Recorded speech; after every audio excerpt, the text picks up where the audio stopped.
Governments usually fear guns. Sometimes they fear money. But in 1970s Nigeria, there was something else they feared even more. A man with no political office, no corporate sponsors, no foreign masters. Just music, influence, and complete independence. His name was Fela Kuti, and what he built became a problem the state could not ignore. Fela is often remembered as a revolutionary musician, a cultural icon, a political activist. But that's incomplete. Fela was also something far more dangerous, an independent economic system. Born into an elite family, educated abroad, Fela could have played it safe. Instead, he returned to Nigeria and built something unprecedented. Not just a sound, not just a movement, but a self-sustaining empire. Fela didn't just perform music, he controlled his sound, his audience, his distribution, his revenue. His club, the Africa Shrine, wasn't just entertainment, it was a cash-generating machine. Night after night, packed crowds, local and international fans. No record label ownership, no government sponsorship, no corporate interference. That alone was rare, but Fela went further. Fela declared his compound Kalakuta Republic, not symbolically, practically. It had its own governance, its own economy, its own rules, its own community. Artists lived there, workers lived there, music was created, sold, and exported from there. Kalakuta generated money outside state control, and that's when things changed. Because governments tolerate criticism, they rarely tolerate financial independence.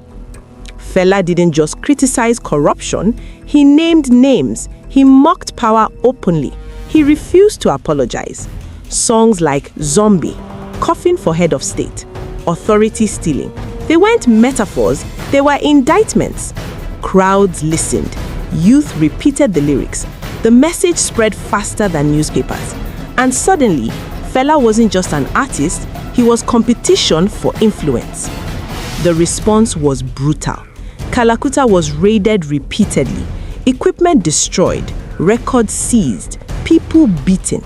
His mother was thrown from a building, an act that later led to her death. This wasn't random violence, it was economic sabotage.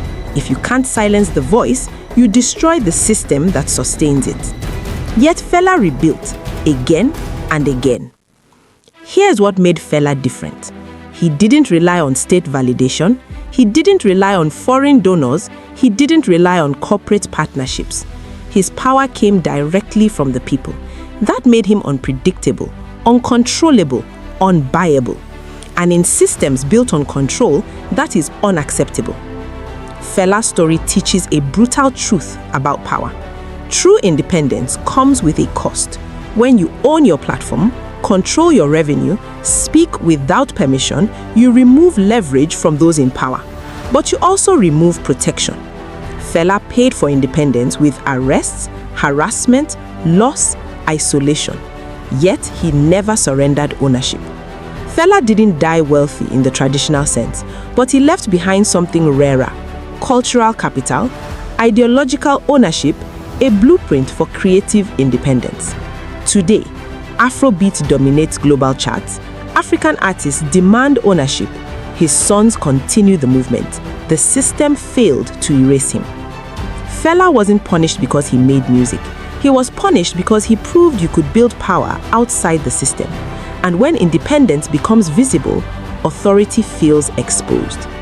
This channel explores the dark side of power, independence, and strategy. If this story made you rethink what freedom really costs, subscribe for more untold stories.